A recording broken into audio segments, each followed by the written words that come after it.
खुद्दामे खत्मुल मुरसलीन खत्मुल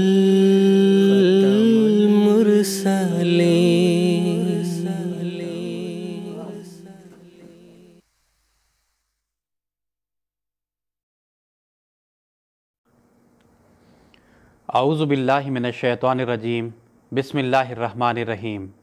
नाज़रीन প্রিয় দর্শক, আসসালামু আলাইকুম রহমতুল্লাহি ওয়া বারাকাতুহু। প্রিয় দর্শক, আজ 4 অক্টোবর 2025 শনিবার। ইন্ডিয়ায় এখন রাত 10টা, আর জিএমটি সময় অনুযায়ী এখন বিকাল 4:30। আর প্রিয় দর্শক, এই সময়টি হলো রাহে হুদা অনুষ্ঠানের কাদিয়ান দারুল আমান থেকে আমাদের লাইভ ডিসকাশন প্রোগ্রাম রাহে হুদার 4 পর্বের সিরিজ নিয়ে আমরা আপনাদের সমীপে উপস্থিত হয়েছি। আজকের এই পর্ব এই সিরিজের দ্বিতীয় পর্ব। এই পুরো সিরিজ জুড়ে আমরা ফাজাইলুল কুরআন বিষয়ে কথা বলছি। ফাজাইল কুরআন অর্থাৎ সৈয়দনা হজরত মির্জা বশিরউদ্দিন মাহমুদ আহমদ সাহেব খলিফাতুল মসিহ সানি আল মুসলিহ মাউদ রাদিয়াল্লাহু তাআলা আনহু এর বক্তৃতার সংকলন, যা ফাজাইলুল কুরআন নামে প্রকাশিত হয়েছে, সেই সম্পর্কে এই পুরো সিরিজ জুড়ে আলোচনা করা হবে। প্রিয় দর্শক, যেমনটি আপনারা জানেন, রাহে হুদা প্রোগ্রামটি লাইভ হওয়ার পাশাপাশি একটি ইন্টারঅ্যাক্টিভ প্রোগ্রামও বটে। অর্থাৎ আমাদের দর্শকরা তাদের প্রশ্ন প্রেরণের মাধ্যমে আমাদের অনুষ্ঠানে যোগ দিতে পারেন। আমরা স্টুডিও আলোচনার পাশাপাশি আমাদের দর্শকদের প্রশ্নেও আমাদের আলেমদের কাছে উপস্থাপন করি, আর আমাদের আলেমরা এই প্রোগ্রামের মাধ্যমেই তাদের প্রশ্নের উত্তর প্রদান করে থাকেন। আমাদের সাথে যোগাযোগের জন্য আপনারা আপনাদের টেলিভিশন স্ক্রিনে আমাদের সাথে যোগাযোগের সমস্ত মাধ্যমগুলো দেখতে পাবেন। আপনারা আমাদেরকে টেলিফোন করতে পারেন, অনুরূপভাবে টেক্সট মেসেজ, ফ্যাক্স মেসেজ এবং ইমেইলের সুবিধাও রয়েছে। প্রিয় দর্শক, আজকের পর্বে আমার সাথে আলেমদের যে প্যানেল স্টুডিওতে উপস্থিত আছেন তাদের সাথে পরিচয় করে দিয়েছে মোহতরম মৌলানা মোহাম্মদ হামিদ কাউসার সাহেব আর মোহতরম মৌলানা আতাউল মুজিব লোন সাহেব আজকের পর্বে খাক স্যারের সাথে আলোচনায় যোগ দেবেন। আমি তাদের উভয়কে স্বাগত জানাচ্ছি। আসসালামু আলাইকুম রহমতুল্লাহ। প্রিয় দর্শক, কুরআন শরীফ নিজের মাঝে এমন যৌক্তিক প্রমাণ রাখে যা মানুষের মেধাকে আকৃষ্ট করে, একই সাথে এর শাস্ত্রীয় সাক্ষ্য এর সত্যতা প্রমাণ করে। এটি উভয় প্রকার যুক্তি প্রমাণের একটি মেলবন্ধন। আজকে আমরা এরই আলোকে কোরআনের শ্রেষ্ঠত্ব বোঝার চেষ্টা করবে। আর এই প্রেক্ষিতে প্রথম প্রশ্নটি আমি মোহতরম মৌলানা হামিদ কাউসার সাহেবের কাছে রাখতে চাই যে সৈয়দনা হজরত মুসলিহ মাউদ রাদিয়াল্লাহু তাআলা আনহু কোরআনের শ্রেষ্ঠত্বের যে কারণ সমূহ তার বক্তৃতায় তুলে ধরেছেন, সংক্ষেপে তা আমাদের দর্শকদের সামনে তুলে ধরবেন। জাযাকাল্লাহ। বিসমিল্লাহির রহমানির রহিম। সৈয়দনা হজরত মুসলিহ মাউদ রাদিয়াল্লাহু তাআলা আনহু প্রায় 26টি কারণ তার এই বক্তৃতায় বর্ণনা করেছেন আর তার বিস্তারিত তুলে ধরেছেন। সৈয়দনা হজরত মুসলিহ মাউদ রাদিয়াল্লাহু তাআলা আনহু ফাজাইলে কুরআন এর উল্লেখ এই বক্তৃতা ছাড়া তাফসীরে কবির এবং নিজের অন্যান্য কিছু বই পুস্তকেও করেছেন। এই বিষয়টি বর্তমান যুগ কিছুটা এরূপ যে এখন সোশ্যাল মিডিয়া, ইন্টারনেট এবং অন্যান্য মাধ্যম আজ সবার হাতে হাতে রয়েছে। প্রত্যেক ধর্মের বিদ্বান, আলেম, স্কলার ইশারা ইঙ্গিতে এটি প্রমাণ করার চেষ্টা করে যে তার ধর্মীয় পুস্তকই সবচেয়ে শ্রেষ্ঠ এবং উত্তম, আর এর জন্য তারা দলিল প্রমাণও উপস্থাপনের চেষ্টা করে। কিন্তু দুর্ভাগ্যক্রমে কতক এমনও রয়েছে যারা কোরআন শরীফের বাস্তবতার উপরই প্রশ্ন আরোপ করে বা প্রশ্ন উত্থাপন করে। এই যে আপত্তি, এর আলোকে এই যে হুজুরের বক্তৃতাগুলো রয়েছে এবং হুজুর যা কিছু তাফসীরে কবিরে বর্ণনা করেছেন তার অধ্যয়ন খুবই জরুরি বা আবশ্যক। এখন যে বিষয়টি আপনি উল্লেখ করলেন যে শ্রেষ্ঠত্বের কারণ, সেই সমস্ত 26টি কারণ তো এখানে বর্ণনা করা সম্ভব নয়। তার মাঝ থেকে একটি বা দুটি কিছুটা আহ, সংক্ষিপ্তভাবে তুলে ধরছে। কোরআন শরীফ সেই একমাত্র গ্রন্থ যা এটি স্বীকার করে যে ইমিন উম্মাতিন ইল্লা খালা ফিহা নাজির, অর্থাৎ পৃথিবীতে সর্বত্র আল্লাহ তাআলা একজন সতর্ককারীকে পাঠিয়েছেন। ওয়ালে কুল্লি কওমিন হাদ, অর্থাৎ আমরা প্রতিটি জাতির কাছে একজন সতর্ককারী, একজন পথ প্রদর্শনকারী প্রেরণ করেছি। সবার কাছে আল্লাহ তাআলা একটি গ্রন্থ দিয়েছেন যা সেই জাতির বা সেই সময়ের প্রয়োজন অনুযায়ী ছিল, যা কোনো বিশেষ জাতি বা সময়ের সাথে সম্পৃক্ত ছিল, কিন্তু এগুলো আন্তর্জাতিক ছিল না। কিন্তু এতে কোনো সন্দেহ নেই যে সেগুলো আল্লাহ তাআলার পক্ষ থেকে ছিল, আর আল্লাহ তাআলার পক্ষ থেকে সেই সতর্ককারী এবং পথ প্রদর্শনকারীকে দেয়া হয়েছিল। যুগের প্রবাহে বা কালের প্রবাহে সেগুলো নিজের যে মূল অবস্থা তাতে প্রতিষ্ঠিত থাকেনি। এরপর অবশেষে আল্লাহ তাআলা পবিত্র কোরআন প্রেরণ করেন। ইন্না হাযা লাফিস সুহুফিল উলা, আল্লাহ তাআলা স্পষ্ট করেছেন যে এখানে পূর্বের যে সহিফাগুলো ছিল এবং যে সকল প্রয়োজনীয় শিক্ষামালা ছিল সেগুলো সবই এতে উল্লেখ হয়ে গেছে বা বর্ণিত হয়েছে। আর এর আরেকটি বিশেষ বৈশিষ্ট্য এবং শ্রেষ্ঠত্ব হলো কেয়ামত পর্যন্ত যত মানবীয় প্রয়োজন রয়েছে তার সবকিছুই এতে বর্ণিত হয়েছে। একটি বিষয় হলো এটি, হযরত মুসলিম মাউদ রাদিয়াল্লাহু তাআলা আনহু যেসব কারণ তুলে ধরেছেন বা বর্ণনা করেছেন তার মাঝে সবচেয়ে প্রথমে তিনি একটি শব্দ ব্যবহার করেছেন মাম্বা, যে এগুলোর উৎস কি। যেমনটি আমি বললাম সেগুলি সবই আল্লাহ তাআলার পক্ষ থেকে এসেছে কিতাবসমূহ, কিন্তু আজ আমরা সঠিকভাবে জানতে পারি না যে কোন অংশটি আল্লাহ তাআলার পক্ষ থেকে এবং কোন অংশটি মানুষ পরবর্তীতে এতে সংযোজন করে দিয়েছে। উদাহরণস্বরূপ সবচেয়ে বেশি আপনি তওরাতের কথা ধরুন।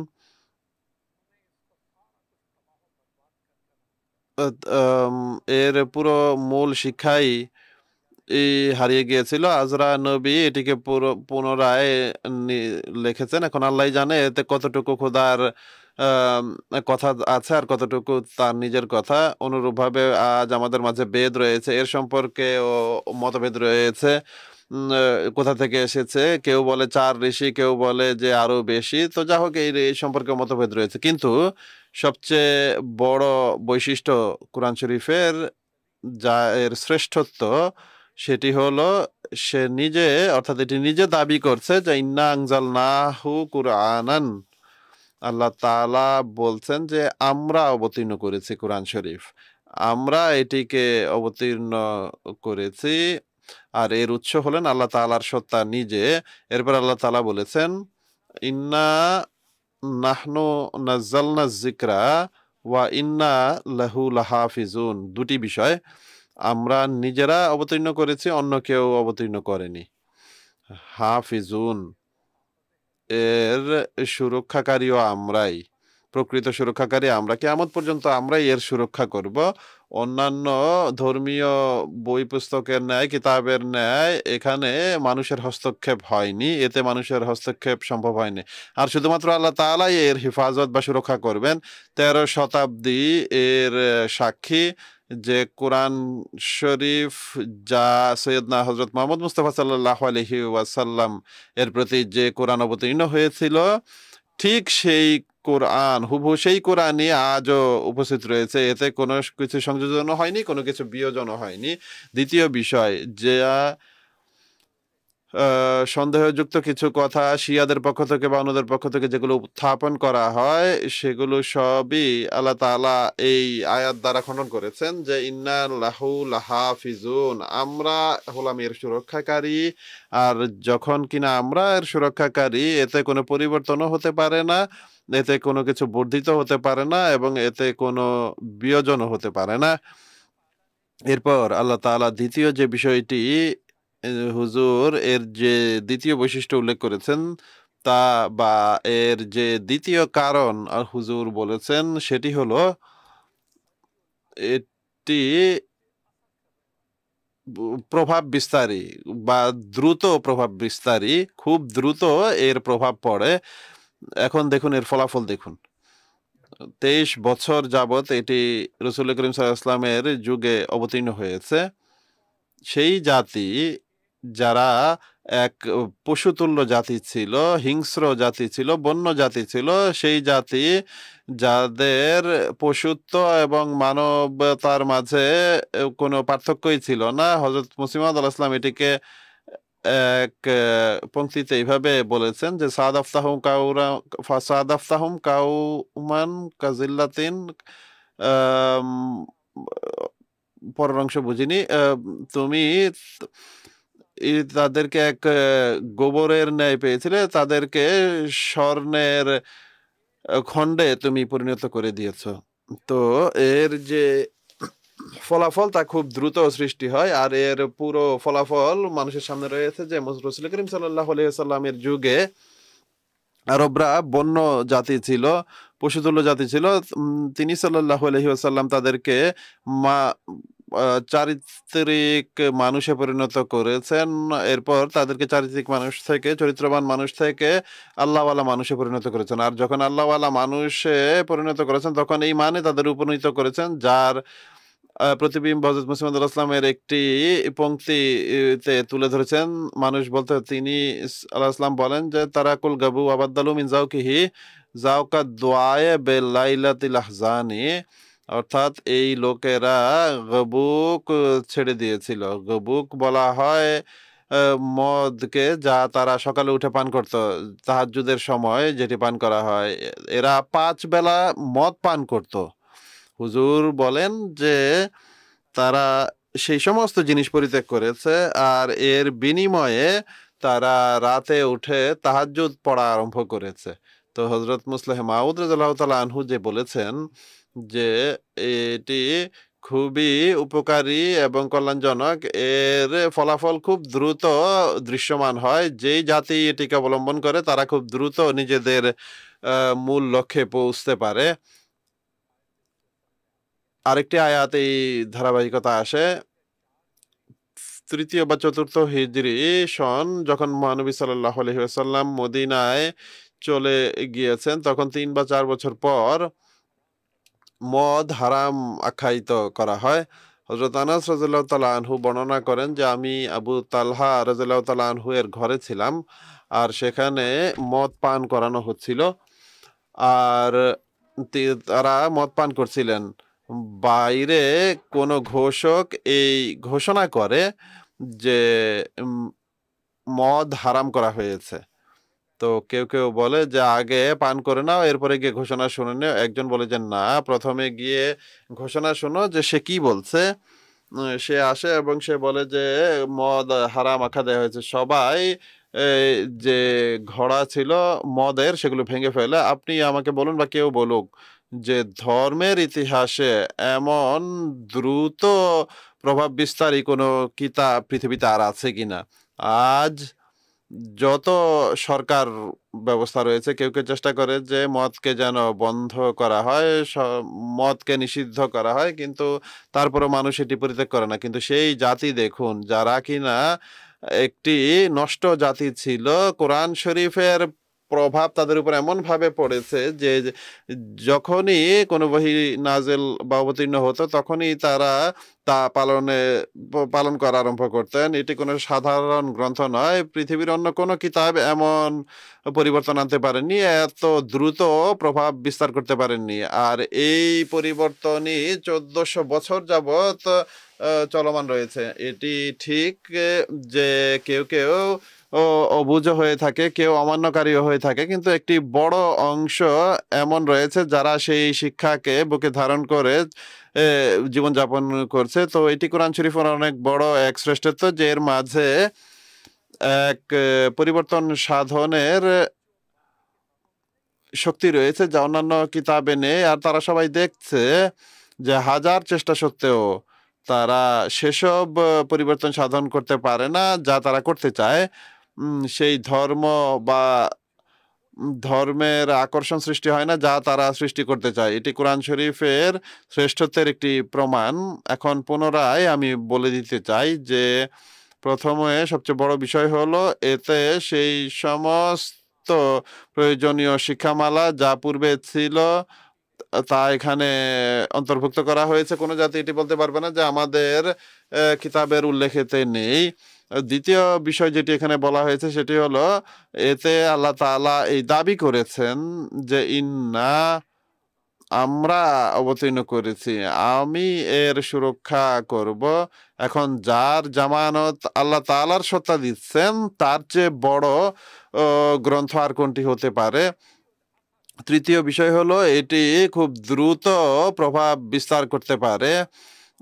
এর সমস্ত শব্দ যেহেতু আল্লাহ তাআলার সত্তার পক্ষ থেকে এসেছে, সেই জ্যোতির পক্ষ থেকে এসেছে, আর এটি মানুষের উপর প্রভাব বিস্তার করে। আর সবচেয়ে বেশি সেই যুগে নষ্ট হওয়া জাতি তারা এই কিতাবের মাধ্যমে বা এই কিতাবের কারণে রাসূল করিম সাল্লাল্লাহু আলাইহি ওয়াসাল্লাম পূর্বের পশুতুল্য জাতিকে পশু থেকে মানুষে পরিণত করেছেন, মানুষ থেকে চরিত্রবান মানুষে পরিণত করেছেন এবং চরিত্রবান মানুষ থেকে আল্লাহ ওয়ালা মানুষে তাদেরকে পরিণত করেছেন। আর এই সমস্ত কিছু এই কিতাবের মাধ্যমে করেছেন। আর তাদের মাঝে অনেক বড় বড় আউলিয়াও হয়েছেন যারা কখনো খোদার দিকে দৃষ্টিও দিত না, মূর্তি পূজা করত, গুনাহ করত, পাপ কাজে নিমজ্জিত ছিল। কিন্তু আল্লাহ তাআলা যেমনটি বলেছেন, মুসলিমাদ আলাইহিস যেমনটি বলেছেন যে তারা এক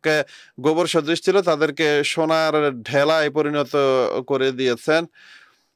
এখন এটি অনেক বড় সত্য, জগৎবাসী এটি মানুক বা না মানুক, কিন্তু উলুল আলবাব বা বিবেকবান যারা রয়েছে তারা এগুলো অবশ্যই বুঝতে পারবে। জাযাকুমুল্লাহ আহসানুল জাযা। প্রিয় দর্শক, আমাদের একজন টেলিফোন কলার আমাদের সাথে প্রোগ্রামে যোগ দিয়েছেন। কুরাইশি আব্দুল হাকিম সাহেব ইন্ডিয়া থেকে আমাদের সাথে লাইনে আছেন। আমরা তার কথা শুনে নিচ্ছি, তার প্রশ্ন নিচ্ছি। আসসালামু আলাইকুম কুরাইশি আব্দুল হাকিম সাহেব। ওয়ালাইকুম আসসালাম ওয়া রাহমাতুল্লাহি ওয়া বারাকাতুহু। বিসমিল্লাহির রহমানির রহিম।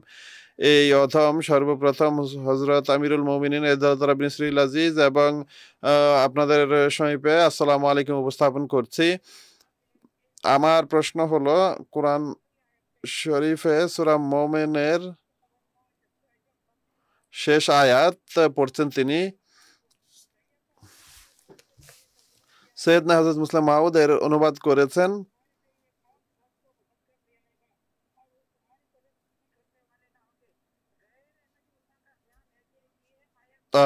তার কথা স্পষ্টভাবে বোঝা যাচ্ছে না।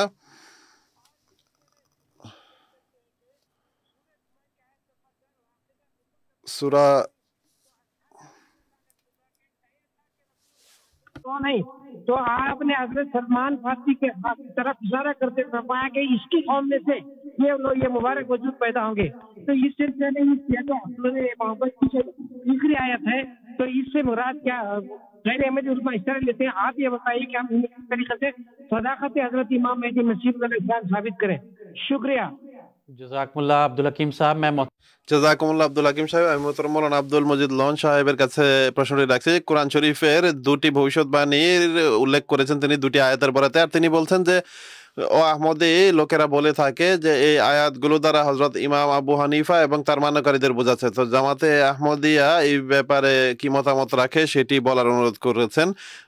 জাযাকুমুল্লাহ। বিসমিল্লাহির রহমানির রহিম। সময়ের দিকে লক্ষ্য রেখে সংক্ষেপে বলছি যে তিনি সূরা মুহাম্মদের শেষ আয়াতের উল্লেখ করেছেন এবং তার বরাতে তিনি প্রশ্ন করেছেন সূরা মুহাম্মদের যে শেষ আয়াত, সেখানে আসলে আল্লাহ তাআলা মুসলমানদেরকে এই দিকে দৃষ্টি আকর্ষণ করেছেন যে আল্লাহ তাআলার পথে খরচ করো, ইনফাক ফি সাবিলিল্লাহ, এটি অর্থাৎ খোদার পথে আর্থিক কুরবানি, এটি ইসলামের একটি বিশেষ দায়িত্ব। এদিকে খোদা তাআলা দৃষ্টি আকর্ষণ করেছেন এবং কৃপণতার থেকে আত্মরক্ষার দিকে দৃষ্টি আকর্ষণ করা হয়েছে। আর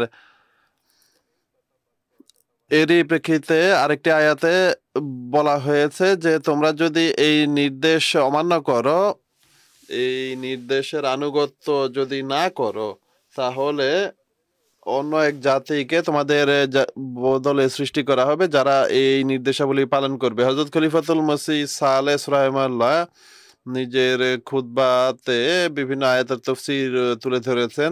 সেসব তফসিরকে আনওয়ারুল কোরআন নামে একটি সংকলন আকারে প্রকাশ করা হয়েছে। ইন্টারনেটেও এই বইটি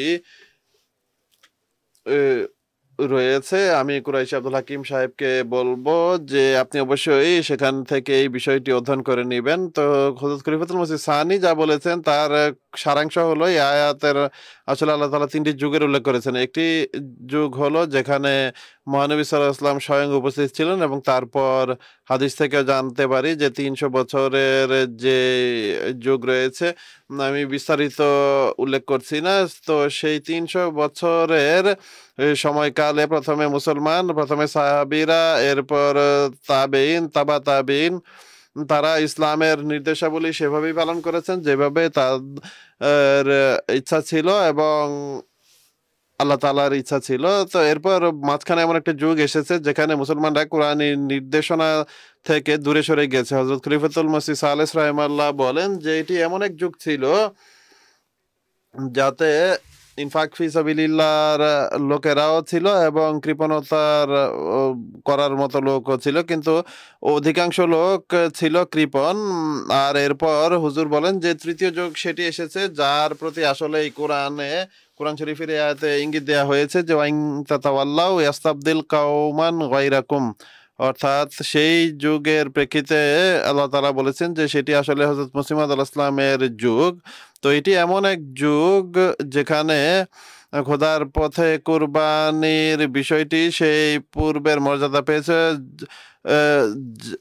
যখন মহানবী সাল্লাল্লাহু আলাইহি ওয়াসাল্লাম আগমন করেছিলেন। আমরা সবাই জানি, আহমদিয়া জামাতের সাথে যাদের সম্পর্ক রয়েছে, আমরা সবাই জানি যে আল্লাহর পথে খরচ করার প্রেক্ষিতে জামাতে কতটা জোর দেওয়া হয় এবং কিভাবে এর প্রতি দৃষ্টি আকর্ষণ করা হয়, এবং আল্লাহ তাআলার কৃপায় অনেক বড় বড় কুরবানি আহমদিয়া জামাতের সাথে যাদের সম্পর্ক রয়েছে তারা ইনফাক ফি সাবিলিল্লাহর বরাতে করে থাকে। তো হুজুর আসলে এখানে এটি বলেছেন যে এই আয়াতে 3টি যুগের উল্লেখ রয়েছে, আর ইয়াস্তাবদিল কাওমান গায়রাকুম যে শব্দ ব্যবহৃত হয়েছে এখানে, সেখানে আসলে শেষ যুগের প্রতিশ্রুতি ভবিষ্যৎবাণী রয়েছে যেখানে তিনি এটি উল্লেখ। আর আহমদের কথা যেটি তিনি বলেন যে ইমাম আবু হানিফার কথা বলা হয় এবং উদ্ধৃতি দেয় সেই হাদিসের যেখানে সালমান ফারসির উল্লেখ এসেছে। তো সেই হাদিসে তো আল্লাহ তাআলা মহানবী সাল্লাল্লাহু আলাইহি ওয়াসাল্লামের শেষ যুগে আগমনকারী এক প্রতিশ্রুত ব্যক্তির ঘোষণা দিয়েছেন। আর সূরা জুমার যে আয়াত যেখানে হুজুর সাল্লাল্লাহু আলাইহি ওয়াসাল্লাম সাহাবীদের সামনে পরিষ্কার পরের অংশ আমি বুঝিনি, তিনি বলেন যে সালমান ফারসি হুজুরের পাশে বসা ছিলেন। তো তখন তার কাঁধে হাত দিয়ে মহানবী সাল্লাল্লাহু আলাইহি ওয়াসাল্লাম বলেন যে ঈমান যদি সুরাইয়া নক্ষত্রেও চলে যায় তবুও এমন এক যুগ আসবে যখন এই সালমান ফারসির জাতি থেকে এক বা একাধিক ব্যক্তি সেই ঈমানকে পুনরায় পৃথিবীতে প্রতিষ্ঠিত করবেন। এতে মহানবী সাল্লাল্লাহু আলাইহি ওয়াসাল্লাম 2টি ভবিষ্যৎবাণী করেছেন যে এক যুগ এমন আসবে যখন ঈমান পৃথিবী থেকে হারিয়ে যাবে, ইসলামের শুধু নাম বাকি থাকবে। বহু হাদিস আরো রয়েছে। তো তখন ইসলামকে পুনরায় প্রতিষ্ঠিত করার জন্য, ঈমানকে পুনরায় প্রতিষ্ঠিত করার জন্য সালমান ফারসির বংশ থেকে, তার জাতি থেকে, অর্থাৎ ওনার রবদের মধ্যে থেকে এক ব্যক্তি আসবেন যিনি সেই ঈমানকে এবং সেই ইসলামকে পুনরায় পৃথিবীতে প্রতিষ্ঠিত করবেন। এবং এটি আমরা অন্যান্য হাদিস থেকেও জানতে পারি যে সেই সত্তা হযরত মসিহে মাউদ আলাইহিস সালাম এবং প্রতিষ্ঠিত মাহদীর এই সত্তা হযরত মসিহ মাউদ আলাইহিস সালাম বিস্তারিতভাবে নিজের বই পুস্তকে এই হাদিসের আলোকেও এবং সূরা জুমার সেসব আয়াতের আলোকেও বর্ণনা করেছেন আর স্পষ্ট করেছেন দলিল প্রমাণের সাথে যে এই হাদিসে আসলে যেই ব্যক্তির প্রতি ইঙ্গিত দেওয়া হয়েছে, যার ভবিষ্যৎবাণী করা হয়েছে, সেই ব্যক্তি হলাম আমি। আল্লাহ তাআলা আমাকে সেই মান ও মর্যাদা দান করেছেন এবং যে যুগে ইসলাম জীবিত হবে এবং ঈমান সুরাইয়া নক্ষত্র হতে পুনরায় পৃথিবীতে প্রতিষ্ঠিত হবে এবং আল্লাহ তাআলার কৃপায় হযরত মুসলিম আলাইহিস সালাম এটি করে দেখিয়েছেন। জাযাকুমুল্লাহু আহসানাল জাযা। আরেকজন টেলিফোন কলার আমাদের সাথে যোগ দিয়েছেন বাংলাদেশ থেকে আরিফুজ্জামান সাহেব আমাদের সাথে টেলিফোন লাইনে আছেন। আমরা তার প্রশ্নটি শুনতে চাই এখন। আসসালামু আলাইকুম আরিফুজ্জামান সাহেব। रहमतुल्लाहि व बरकातुहू। मेरा जी आरिफ सवाल साहब, है, आपकी आवाज आ रही है। आप ওয়ালাইকুম আসসালাম রহমতুল্লাহ। জি আরিফ সাহেব, আপনার কথা শুনতে পাচ্ছি, আপনি প্রশ্ন করতে পারেন। কোরআন শরীফে সূরা বাকারা 256 নম্বর আয়াত, এটিকে আয়াতুল কুরসি কেন বলা হয় আর এর ফজিলত কি? জাযাকুমুল্লাহ আরিফুজ্জামান সাহেব। আমি মোহতরম মাওলানা হামিদ কাউসার সাহেবের কাছে প্রশ্নটি রাখছি। সূরা বাকারায় আল্লাহ তাআলা আর সূরা বাকারায় আয়াতুল কুরসি রয়েছে আর এর ফজিলত হাদিসে বর্ণিত হয়েছে যে এটি সবচেয়ে গুরুত্বপূর্ণ আয়াত যা সূরা বাকারায় রয়েছে। এতে সবচেয়ে বড় বিষয় হলো আল্লাহ তাআলার বৈশিষ্ট্য বা গুণাবলী বর্ণিত হয়েছে এখানে। আল্লাহ লা ইলাহা, আল্লাহ হলেন সেই সত্তা যা ছাড়া কোনো, যিনি ছাড়া কোনো উপাস্য নেই। এরপর বিস্তারিত বর্ণনা রয়েছে। তার যে প্রশ্ন, ওয়াসিয়া কুরসিয়ুস সামাওয়াতি ওয়াল আরদ, কুরসি শব্দের অর্থ হলো জ্ঞান বা রাজত্ব। এই যে পুরো বিশ্বজগৎ, এখানে আল্লাহ তাআলার রাজত্ব চলে, তিনি যা ইচ্ছা তাই করতে পারেন। আর তার জ্ঞানে রয়েছে প্রতিটি ছোট ছোট বড় বড় বিষয় আল্লাহ তাআলা জানেন, কেননা এখানে একত্ববাদের উল্লেখ রয়েছে এবং আল্লাহ তাআলার গুণাবলীর উল্লেখ রয়েছে। তাই এর গুরুত্ব অনেক বেশি। মানুষ যখন এটিকে বারবার পাঠ করবে তখন আল্লাহ তাআলার গুণাবলী সম্পর্কে সে বুঝতে পারবে এবং সে জানতে পারবে যে আল্লাহ তাআলা এখানে কি বলেছেন। এটিকে যে আয়াতুল কুরসি বলা হয় তার কারণ হলো ওয়াসিয়া কুরসিয়ুস সামাওয়াতি ওয়াল আরদ, এখানে কুরসি শব্দটি ব্যবহৃত হয়েছে। এই শব্দের সাথে সামঞ্জস্য রেখে এটিকে আয়াতুল কুরসি নামে অভিহিত করা হয়। বাকি যতদূর রওয়ায়াত বর্ণিত হয়েছে যে হযরত মসিহ মাউদ আলাইহিস সালাম সাধারণত এই আয়াতুল কুরসি এটি নামাজে পড়তেন। প্রথম রাকাতে এটি এবং দ্বিতীয় রাকাতে কুল হুয়াল্লাহু আহাদ এটি তিলাওয়াত করতেন হুজুর। আর সাহাবীরা বলতেন যে খুবই বিগড়নের সাথে তিনি এই নামাজ পড়তেন, কেননা এখানে বিশেষভাবে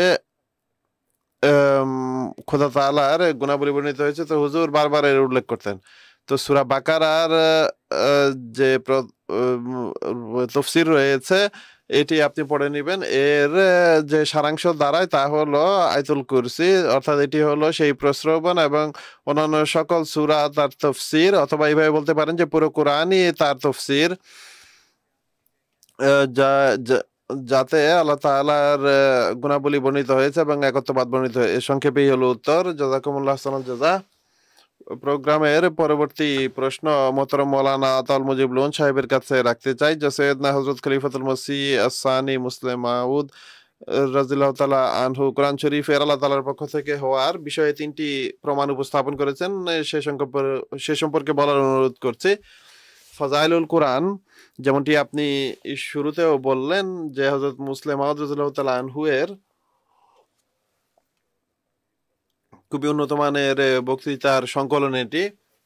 যেসব বক্তৃতায় হযরত মুসলিম মাউদ রাদিয়াল্লাহু তাআলা আনহু কোরআন শরীফের কল্যাণ এবং শ্রেষ্ঠত্বর বিষয়টি খুবই উত্তমভাবে বর্ণনা করেছেন। আমি মনে করি যে কোরআন শরীফের শ্রেষ্ঠত্ব এবং কল্যাণ যে জানতে চায় তার অবশ্যই এই বইটি পাঠ করা উচিত। খুবই বিস্তারিতভাবে বিজ্ঞতার সাথে হযরত মুসলিম মাউদ রাদিয়াল্লাহু তাআলা আনহু এই বক্তৃতাগুলোতে এই বিষয়টি বর্ণনা করেছেন। আপনি যে প্রশ্ন করেছেন তার প্রেক্ষিতে এটি বলতে চাই যে হযরত মুসলিম মাউদ রাদিয়াল্লাহু তাআলা আনহু নিজের এই পত্রসমূহে, এই বক্তৃতাসমূহ এটি বলেছেন যে কোরআন শরীফের সূরা হুদের 18 নম্বর আয়াতের বরাতে যে কোরআন শরীফের আল্লাহ তাআলার পক্ষ থেকে হওয়ার 3টি দলিল রয়েছে, সেই আয়াতের অনুবাদ উপস্থাপন করছি দর্শকদের সামনে। আল্লাহ তাআলা বলেন, বায়্যিনাতুম মির রাব্বিহি ওয়া ইয়াতলুহু শাহিদুম মিনহু ওয়া মিন ক্বাবলিহি কিতাব মূসা ইমামান ওয়া রাহমা। পাস क्या वो शख्स, অতএব সেই ব্যক্তি যে নিজের প্রভুর পক্ষ থেকে এক উজ্জ্বল দলিলের উপর প্রতিষ্ঠিত এবং যার পেছনে বা যার পরে একজন সাক্ষী আসবে যে তার অনুসরণ করবে এবং তার পূর্বেও কিতাবও তার অনুসরণ করত এবং তার কালাম মানুষের জন্য হেদায়েতের কারণ। সে কি এক মিথ্যাবাদী হতে পারে? মহানবী সাল্লাল্লাহু আলাইহি ওয়াসাল্লামের সত্যতা এবং কোরআন শরীফের সত্যতা এবং এর আল্লাহ তাআলার পক্ষ থেকে হওয়ার দলিল, এই কোরআন শরীফের আয়াতে তিনটি দলিল হুজুর উপস্থাপন করেছেন। শ্রেষ্ঠত্বের বর্তমানকাল, অতীতকাল এবং ভবিষ্যৎকাল এই তিনটি কালেরই প্রমাণ হুজুর এখানে উপস্থাপন করেছেন, আর এর মাধ্যমে কোরআন শরীফের সত্যতাও প্রমাণ করেছেন এবং মহানবী সাল্লাল্লাহু আলাইহি ওয়াসাল্লামের সত্যতাও প্রমাণ করেছেন এবং তার শ্রেষ্ঠত্ব প্রমাণ করেছেন। তো এই তিনটি দলিলের সংক্ষেপে উল্লেখ করছি। তিনটি দলিল কি? প্রথম দলিল যা হুজুর বলেছেন তা এইভাবে বর্ণিত হয়েছে যে আফামান কানা আলা বায়্যিনাতিম মির রাব্বিহি, অর্থাৎ মহানবী সাল্লাল্লাহু আলাইহি ওয়াসাল্লাম সম্পর্কে বলা হচ্ছে যে তিনি কি মিথ্যাবাদী হতে পারেন যিনি আল্লাহ তাআলার পক্ষ থেকে এক উজ্জ্বল দলিলের উপর প্রতিষ্ঠিত, অর্থাৎ কোরআন শরীফের উপর প্রতিষ্ঠিত। কোরআন শরীফ এমন এক কিতাব যে তার উপর প্রতিষ্ঠিত ব্যক্তি মিথ্যাবাদী হতেই পারে না। হুজুর বলেন যে কোরআন শরীফের বাইয়ানা হওয়ার যে প্রমাণ তা আল্লাহ তাআলা পবিত্র কোরআনের প্রথম আয়াতে, প্রথম ওহীতে এটি বর্ণনা করেছেন। গারে হেরা হুজুরের উপর যে আয়াত অবতীর্ণ হয়েছিল সেখানে, সেই ওহী আমরা সবাই জানি, যেখানে মহানবী সাল্লাল্লাহু আলাইহি ওয়াসাল্লামকে সম্বোধন করে আল্লাহ তাআলা বলেছেন যে ইকরা বিসমি রাব্বিকাল্লাযী খালাক, ইকরা ওয়া রাব্বুকাল খালাকাল ইনসানা মিন আলাক, ইকরা ওয়া রাব্বুকাল আকরাম আল্লাযী আল্লামা বিল কালাম আল্লামাল ইনসানা মা লাম ইয়ালাম। অর্থাৎ হুজুর বলেন যে এখানে কোরআন শরীফের বাইয়ানা হওয়ার তিনটি প্রমাণ উপস্থাপন করা হয়েছে।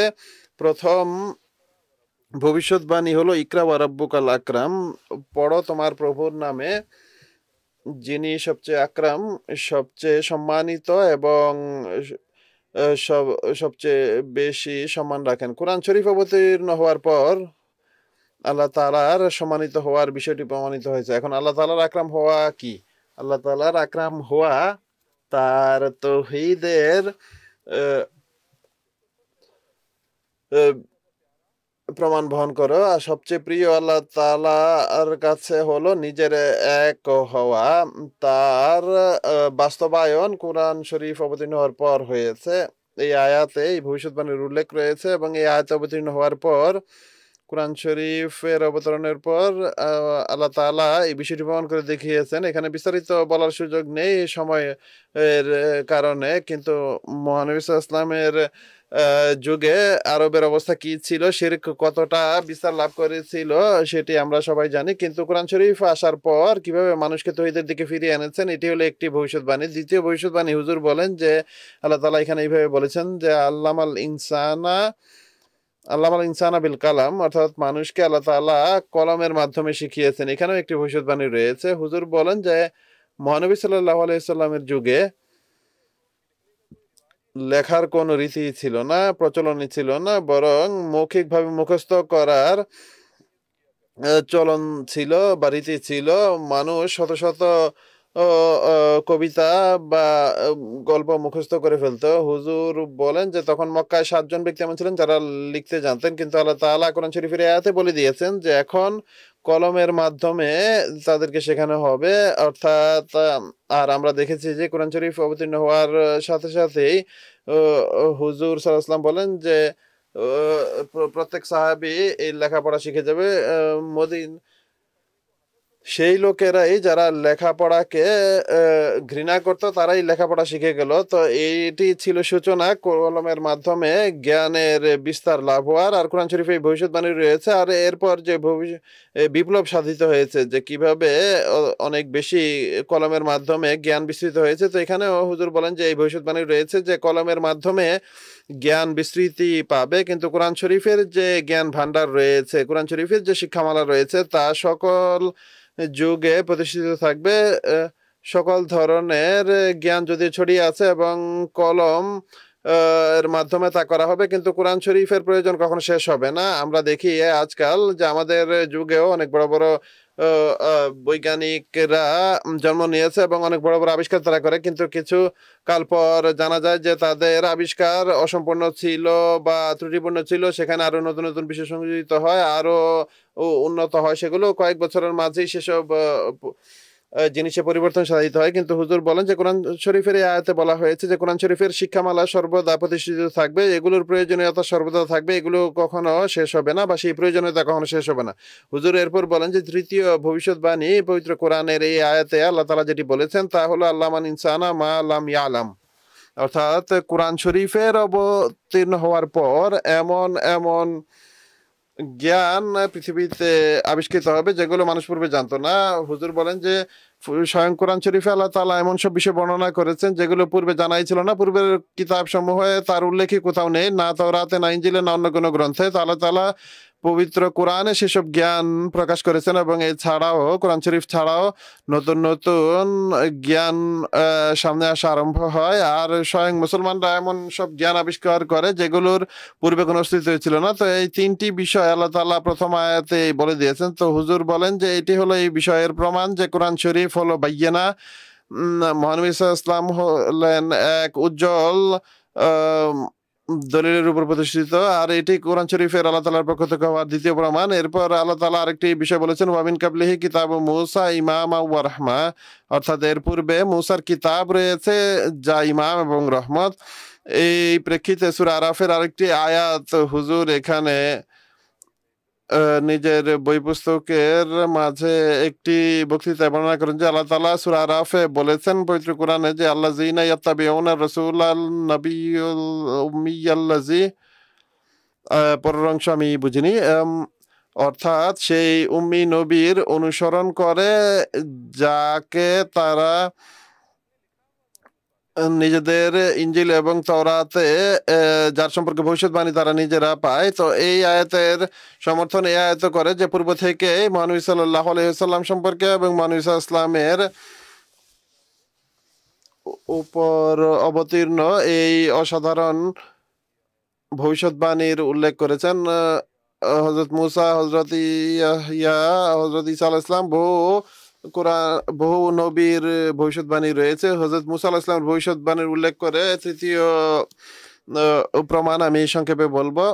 হুজুর তাওরাতের এই দ্বিতীয় বিবরণের শ্লোক বলেন 18 অধ্যায়ের 18 নম্বর আয়াত। হুজুর বলেন যে আমি তাদের জন্য তাদের ভাইদের মধ্য থেকে তোমার মতো একজনকে আবির্ভূত করব। হযরত মূসা আলাইহিস সালামকে আল্লাহ তাআলা বলছেন যে তোমার মতো এক নবী অবতীর্ণ করবে এবং আমার কালাম তার প্রতি অবতীর্ণ করব। খোদা তাআলা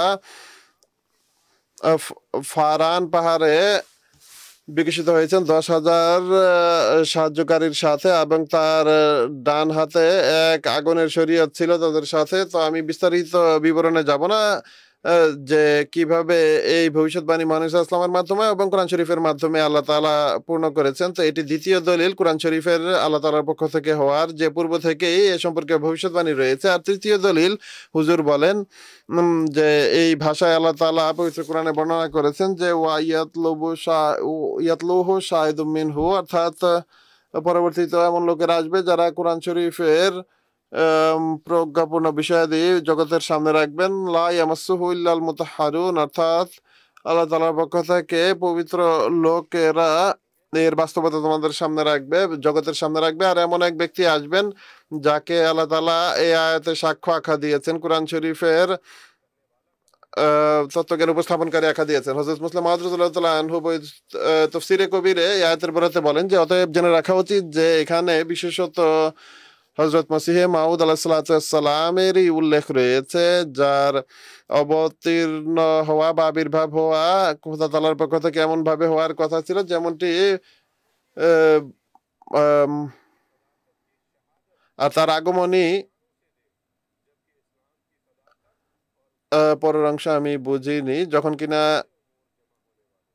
বহু বিষয় একত্রিত হওয়ার ছিল। এই আয়াতের তফসিরে কবিরে হযরত মুসলিম মাউদ রাদিয়াল্লাহু তাআলা আনহু এটি বলেছেন যে তো এটি হলো তৃতীয় দলিল কোরআন শরীফের আল্লাহ তাআলার পক্ষ থেকে হওয়ার বিষয়ে, কোরআন শরীফের আল্লাহ তাআলার পক্ষ থেকে অবতীর্ণ হওয়ার, যে এর তত্ত্বজ্ঞান বর্ণনাকারী আরেক ব্যক্তির জন্ম হবে, আর সেই ব্যক্তি জন্ম নিয়েছেন হযরত মসিহে মাউদ আলাইহিসসালামের সত্তায়। তিনি কোরআন শরীফের গূঢ়তত্ত্ব জগৎবাসীর সামনে এমন ভাবে বর্ণনা করেছেন যে অন্য কেউ সেগুলো সেভাবে বর্ণনা করতে পারেনি। এর দীর্ঘ বর্ণনা রয়েছে, সেই বর্ণনায় যাচ্ছি না। এই আয়াতের প্রেক্ষিতে সংক্ষেপে হলো সূরা হুদের আলোকে যে হযরত মুসলিম মাউদ রাদিয়াল্লাহু আনহু বলেছেন যে 3টি দলিল এখানে কোরআন শরীফের আল্লাহ তাআলার পক্ষ থেকে হওয়ার বিষয়ে এমন ভাবে বর্ণনা করা হয়েছে। প্রথম হলো এটি বাইয়ানা, মহানবী সাল্লাল্লাহু আলাইহি ওয়াসাল্লামের জন্য একটি উজ্জ্বল নিদর্শনের ন্যায়। দ্বিতীয়ত এর পূর্বে ভবিষ্যৎবাণী রয়েছে। আর তৃতীয় দলিল হলো এই যে এরপরও এমন এক নবী আসবেন যিনি তার সত্যতা জগতের সামনে প্রকাশ করবেন। তো এইভাবে এই 3টি দলিল রয়েছে যা কোরআন শরীফকে আল্লাহ তাআলার পক্ষ থেকে প্রমাণিত করে। অনেক ধন্যবাদ আপনাকে। পরবর্তী প্রশ্ন মোহতরম মাওলানা হামিদ কাউসার সাহেবের কাছে। সৈয়দনা হযরত আকদাস মসিহে মাউদ আলাইহিস সালামের মাধ্যমে কোরআন শরীফে বহু গূঢ়তত্ত্ব উন্মোচিত হয়েছে। হযরত খলিফাতুল মসিহ সানি রাদিয়াল্লাহু তাআলা আনহু তার কিছু কিছু উল্লেখ করেছেন, তো তার মাঝে কয়েকটি উপস্থাপনের অনুরোধ করছি। জাযাকাল্লাহ। হযরত মুসলিম মাউদ রাদিয়াল্লাহু তাআলা আনহু তার এই পুস্তকে এবং এছাড়া তাফসীরে কবিরে কিছু বিষয় নির্ধারণ করেছেন যেগুলোর অধীনে হযরত মসিহ মাউদ আলাইহিস সালাম তত্ত্বজ্ঞান এবং গূঢ় রহস্য জগতের সামনে তুলে ধরেছেন, যেগুলো কোরআন শরীফের সত্যতার দলিল বহন করে এবং কোরআন শরীফের শ্রেষ্ঠত্বের প্রমাণ বহন করে। এই দলিলগুলো অন্য কোথাও নেই, অন্য গ্রন্থে নেই, যা হযরত মসিহ মাউদ আলাইহিস সালাম বিশেষভাবে বর্ণনা করেছেন। তার মাঝে সর্বপ্রথম হলো কোরআন শরীফ যে দাবি করে একই সাথে এর দলিলও প্রদান করে। যে দাবি করে তার দলিল দেয়। উদাহরণস্বরূপ এখনই কয়েকটি আয়াতের উল্লেখ আমি করেছি। ইন্না নাহনু নাযালনা যিকরা, এটি একটি দাবি যে আল্লাহ তাআলা বলছেন আমরা জিকার অর্থাৎ কোরআন শরীফকে অবতীর্ণ করেছি। এরপরের দলিল কি দিয়েছেন? ইন্না লাহু লাহাফিজুন, অর্থাৎ এর স্থায়ী সুরক্ষা এই বিষয়ের প্রমাণ যে আমরা এটি অবতীর্ণ করেছি, আমরা এর মাঝে কোনো হস্তক্ষেপ হতে দেইনি। আর এখানে কিছু ঘাটতিও হয়নি, কিছু বর্ধিত হয়নি। এটি হলো এই কথার দলিল যে কোরআন শরীফ যেখানে দাবি করছে যে একই সাথে এর দলিল ও বর্ণনা করছেন যা বিশেষভাবে এই শ্রেষ্ঠত্ব রাখে। এটি এখানে দ্বিতীয় বিষয় যা তিনি বলেছেন তা হলো হযরত নবুয়তের বাস্তবতা, সেই ইলহাম, রোয়া এবং স্বপ্ন, এগুলো এমন জিনিস যেগুলোর সম্পর্ক মানুষ এবং তার প্রভুর সাথে। ওয়াহি আল্লাহ তাআলার পক্ষ থেকে আসে, আর সত্য স্বপ্ন আল্লাহ তাআলার পক্ষ থেকে আসে, স্বপ্ন আল্লাহ তাআলার পক্ষ থেকে আসে। এখন এটি এমন এক বিষয় যে যখন কোনো মানুষ কোনো ইলহাম, ওয়াহি বা স্বপ্ন দেখে সে ভুল ধারণার বশবর্তী হয়ে যায়। কেউ ভালো কোনো স্বপ্ন দেখলে বা ভালো কোনো জিনিস দেখলে সে নবুয়তের দাবি করে বসে। হযরত মসিহ মাউদ আলাইহিসসালাম এর বিস্তারিত বর্ণনা করেছেন, বিশেষত হাকিকাতুল ওয়াহি পুস্তকে। হুজুর প্রকারভেদ বর্ণনা করেছেন যে কোনগুলো ইলহাম, ওয়াহি এবং সত্য স্বপ্ন, কাশফ বা স্বপ্ন, এগুলো সবই ভিন্ন ভিন্ন প্রকার। তো এক ব্যক্তির শুধুমাত্র একটি ইলহাম পাওয়া বা একটি ওয়াহি পেয়ে যাওয়া এবং তার জন্যই যদি সে মনে করে যে আমি অনেক বড় আধ্যাত্মিক মানুষে পরিণত হয়েছি, তাহলে এটি অনেক সময় তাকে ভুল ধারণা নিবেদিত করে। হযরত মসিহ মাউদ আলাইহিস সালামের অনেক বড় অনুগ্রহ যে তিনি এটিকে বিস্তারিত বর্ণনা করেছেন, নতুবা মুসলমানদের অধিকাংশই এই বিশ্বাস রাখে যে রাসূলুল্লাহ আকরাম সাল্লাল্লাহু আলাইহি ওয়াসাল্লামের পর ওহী ও ইলহামের সমস্ত দরজা বন্ধ হয়ে গেছে, তারা মানেই না এই কথাটি। কিন্তু হযরত মসিহ মাউদ আলাইহিসসালাম এর বিস্তারিত বর্ণনা করেছেন, যা বর্তমান যুগের লোকদের জন্য অনেক বড় এক মূল্যবান সম্পদ এবং পথ প্রদর্শনকারী নীতি। এরপর হযরত মসিহ মাউদ আলাইহিস সালাম বলেন যে কুরআন শরীফে উন্নত মানের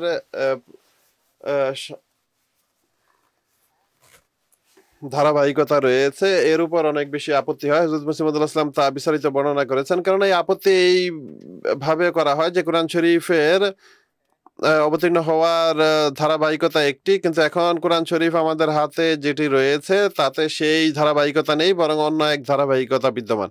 হযরত মুসলিম মাউদ রাদিয়াল্লাহু তাআলা আনহু এর বিস্তারিত বর্ণনা করেছেন, এর উত্তর দিয়েছেন যে পূর্বে যখন কোরআন শরীফ অবতীর্ণ হচ্ছিল তখন এর প্রথম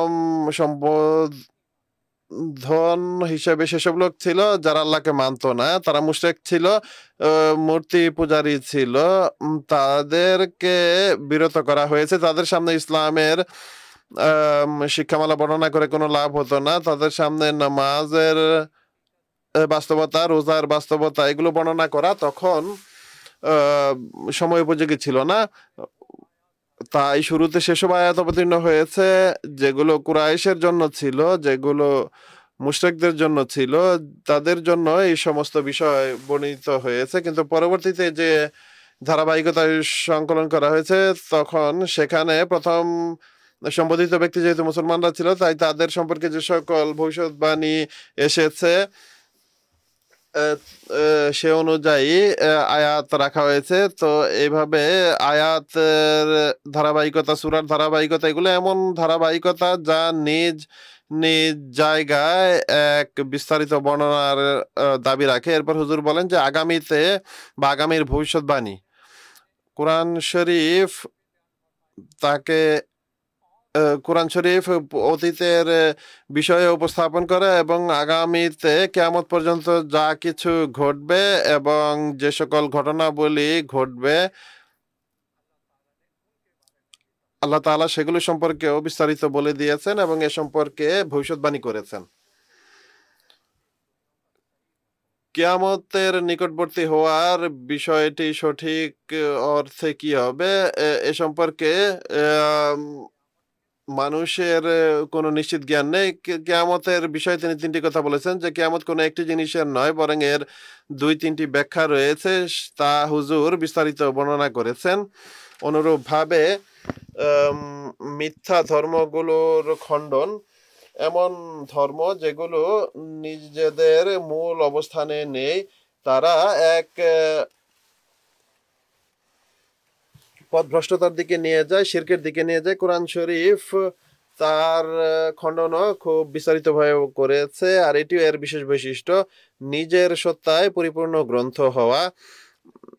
এর যদি কোনো ব্যাখ্যাও না করা হয়, নিজ সত্তাতেই এটি এই ক্ষমতা রাখে যে এক মানুষের সঠিক পথ প্রদর্শনের জন্য এই বই যথেষ্ট। হযরত মুসলিম মাউদ এখানে যে বিষয়টি বলেছেন তা হলো, এক মানুষের জীবনের মূল উদ্দেশ্য হলো আল্লাহ তাআলার সন্তুষ্টি অর্জন করা, আল্লাহ তাআলার কাছে পৌঁছা, এবং কোরআন শরীফ যে নীতি বর্ণনা করেছে সেটিকেই অবলম্বন করে এক মানুষ নিজের প্রভুকে পেতে পারে, নতুবা আর কোনো পদ্ধতি নেই। বাকি সবাই বহু রীতি অবলম্বন করে, কিন্তু আল্লাহ তাআলার কাছে পৌঁছতে এবং আল্লাহ তাআলার সন্তুষ্টি অর্জন করতে তারা ব্যর্থ হয়। এরপর বাস বাদল মওতের বাস্তবতা, এটি অনেক বড় এক বিষয় যা মানুষ আজ পর্যন্ত বুঝতে পারেনি।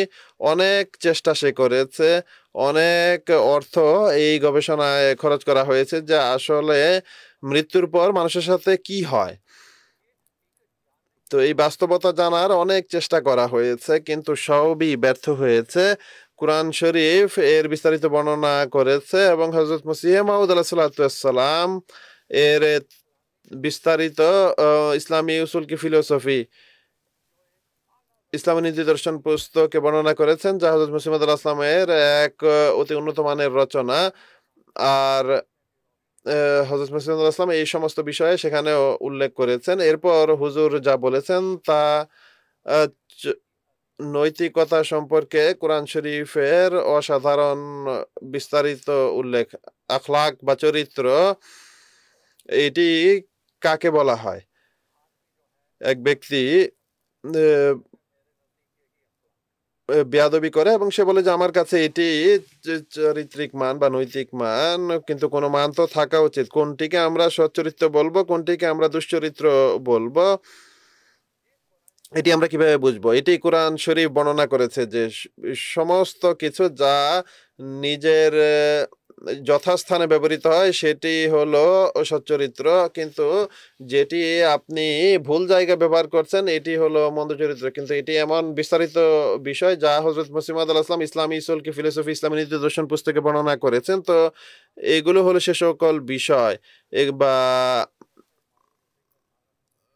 আহ, সেসব বিষয় যেগুলো হযরত মুসলিম আদু বর্ণনা করেছেন, আর এগুলোর বিস্তারিত হযরত মসিহ মাউদ আলাইহিস সালাম বর্ণনা করেছেন। এমনিতে এই বিষয়গুলো অনেক বিস্তারিত আহ, বর- বর্ণনার দাবি রাখে। তো আর সবচেয়ে বেশি আপনারা যদি দেখেন যে বারাহিনে আহমদিয়ার 4টি খণ্ডই কোরআন শরীফের এমন জ্ঞান ভান্ডার বর্ণনা করেছেন, আর সেখানে 300 দলিল প্রমাণ হুজুর উপস্থাপন করেছেন কোরআন শরীফের সত্যতার উপর, যেগুলো প্রমাণ এবং যেগুলো সাক্ষ্য দিচ্ছে।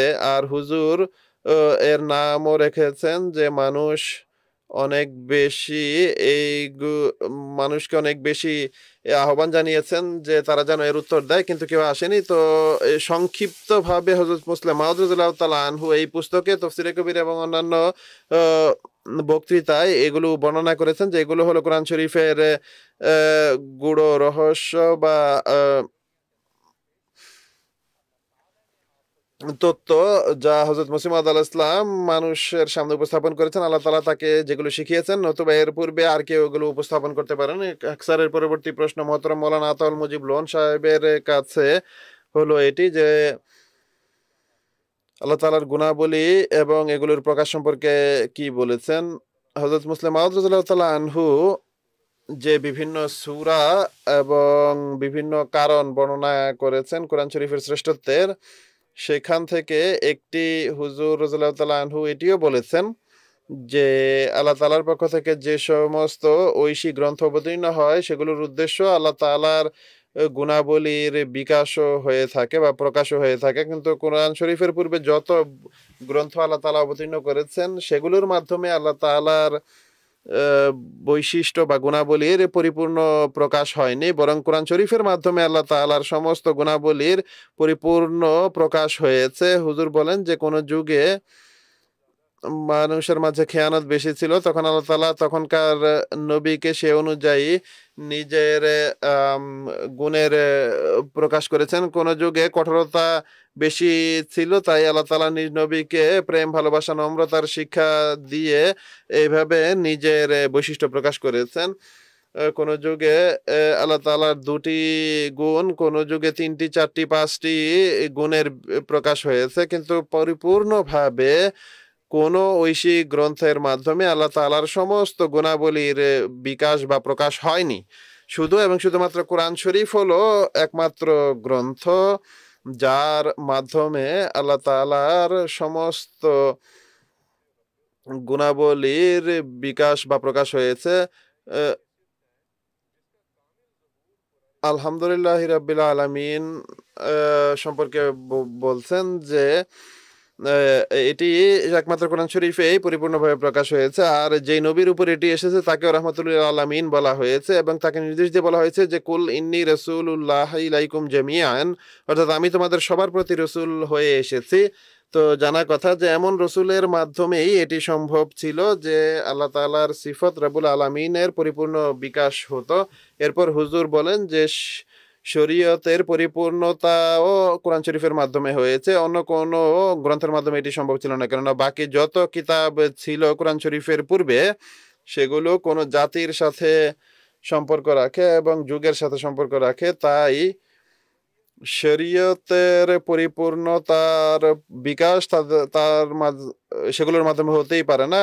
কিন্তু শরীয়তের পূর্ণতা কোরআন শরীফের মাধ্যমে হয়েছে। আর এখানে আল্লাহ তাআলা বলেছেন যে আল ইয়াউমা আকমালতু লাকুম দীনাকুম ওয়া আতমামতু আলাইকুম নি'মাতি ওয়া রাযীতু লাকুমুল ইসলামা দীনা, অর্থাৎ কোরআন শরীফের মাধ্যমে শরীয়তের পরিপূর্ণতা হয়েছে বা শরীয়তের শ্রেষ্ঠত্ব, শরীয়ত তার শ্রেষ্ঠ পর্যায়ে পৌঁছেছে। তো এইভাবে কোরআন শরীফের মাধ্যমে আল্লাহ তাআলার এই গুণাবলী প্রকাশ পেয়েছে। এরপর হুজুর বিশেষভাবে আল্লাহ তাআলার কাইয়ুম গুণের উল্লেখ করেন যে কাইয়ুম বা চিরঞ্জীব বৈশিষ্ট্য পরিপূর্ণভাবে কোরআন শরীফের মাধ্যমেই প্রকাশ হয়েছে। আর এর কারণ হুজুর এটি বলেন যে অন্যান্য যত বই গ্রন্থ রয়েছে সেগুলো যুগের সাথে সম্পৃক্ত ছিল, জাতির সাথে সম্পৃক্ত ছিল, তাই সেগুলো কখনো চিরস্থায়ী শরীয়ত ছিল না। সেগুলো অবশ্যই এই শেষ হয়ে যাওয়ার ছিল, পৃথিবী থেকে তাদের শিক্ষা হারিয়ে যাওয়ার ছিল, এবং তাদের যে প্রতিষ্ঠিত থাকার মতো শিক্ষা সেগুলো আল্লাহ তাআলা পবিত্র কোরআনে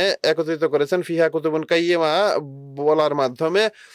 আর কোরআন শরীফে কে সর্বদা প্রতিষ্ঠিত রাখার জন্য আল্লাহ তাআলা এর সুরক্ষার জামানত দিয়েছেন যে ইন্না লাহু লাহাফিজুন। তো কাইয়ুম বৈশিষ্ট্যের বিকাশ এভাবে কোরআন শরীফের মাধ্যমে পরিপূর্ণভাবে হয়েছে। তো সংক্ষেপে একটি উদ্ধৃতি পড়ে শেষ করছি যে এই সমস্ত কথার সারাংশ হলো, হুজুর বলেন যে রাব্বুল আলামিন বৈশিষ্ট্যের পরিপূর্ণ বিকাশ এবং এর আশেপাশে আল্লাহ তাআলার অন্যান্য বৈশিষ্ট্য ঘোরাফেরা করে। তো এটি আসলে পবিত্র কোরআনের মাধ্যমেই পরিপূর্ণভাবে প্রকাশ হয়েছে। কিন্তু হুজুর বলেন যে অন্যান্য গ্রন্থের আল্লাহ তাআলার গুণ রয়েছে কিন্তু তাদের এই দাবি নেই। আমি সংক্ষেপে উদ্ধৃতি পড়ে সময়ের দিকে লক্ষ্য রেখে শেষ করছি। হুজুর বলেন যে এমনিতে তো রাব্বুল আলামিন গুণ অন্যান্য কিতাবেও রয়েছে, কিন্তু তারা এই গুণের বিকাশস্থল হওয়ার দাবি করে না। কোরআন শরীফ সম্পর্কে আল্লাহ তাআলা সুস্পষ্টভাবে বলছেন যে ওয়া ইন্নাহু লাতানজিলু রাব্বিল আলামিন, অর্থাৎ এটি রাব্বিল আলামিনের পক্ষ থেকে অবতীর্ণ কিতাব। এই কিতাব রাব্বুল আলামিন সিফতের অধীনে অবতীর্ণ হয়েছে, কেননা এটি পুরো জগৎকে সম্বোধন করে, তাই সমস্ত গুণাবলী এতে প্রকাশিত হয়েছে। অতএব কোরআন শরীফ খোদা তাআলার সমস্ত গুণাবলীর বিকাশস্থল। তো এইভাবে হুজুর বলেন যে কোরআন শরীফ একমাত্র সেই গ্রন্থ যা খোদা তাআলার সমস্ত গুণাবলীর প্রকাশস্থল, এবং অন্য কোনো কিতাব এই দাবি করতেও পারে না, আর তাদের এমরূপ দাবি ছিল না। আর এই বিষয়টি সেখানে সেসব কিতাবে পূর্ণতা হয়নি, শুধুমাত্র কোরআন শরীফই এই লক্ষ্য অর্জন করেছে যে এখানে আল্লাহ তাআলা সমস্ত গুণাবলী বর্ণিত হয়েছে। অনেক ধন্যবাদ আপনাকে, জাযাকুমুল্লাহ হাসানাত জাযা। প্রিয় দর্শক, এরই সাথে আমাদের আজকের এই পর্ব শেষ হচ্ছে। প্রোগ্রামের শেষে সৈয়দনা হযরত আকদাস মসিহ মাউদ আলাইহিস সালামের একটি উদ্ধৃতি উপস্থাপন করছি। হযরত আকদাস মসিহ মাউদ আলাইহিস সালাম বলেন যে মূল এটি যে আল্লাহ তাআলা যা কিছু পবিত্র কোরআনে শিখিয়েছেন, যতক্ষণ মুসলমানরা কোরআন শরীফের আনুগত্য পরিপূর্ণভাবে না করবে তারা উন্নতি করতে পারে না। যতটা তারা কোরআন শরীফ থেকে দূরে সরে যাচ্ছে ততই তারা উন্নতির পথ থেকেও দূরে সরে যাচ্ছে। কোরআন শরীফের উপর আমলই উন্নতির মাধ্যম। মালফুজাত 3য় খণ্ড 379 পৃষ্ঠা রাবুয়া থেকে প্রকাশিত। প্রিয় দর্শক, এরই সাথে আমাদের আজকের পর্ব এখানেই শেষ হচ্ছে। ইনশাআল্লাহ তাআলা আগামী পর্বে এই বিষয়ে আলোচনা অব্যাহত থাকবে। ততক্ষণ পর্যন্ত বিদায় নিচ্ছি। আসসালামু আলাইকুম ওয়া রাহমাতুল্লাহি ওয়া বারাকাতুহু। लोगों के यही नूर खुदा पाओगे, लो तुम्हें तौर तसल्ली का बताया हमने। आओ लोगों के यही नूर खुदा पाओगे, लो तुम्हें तौर तसल्ली का बताया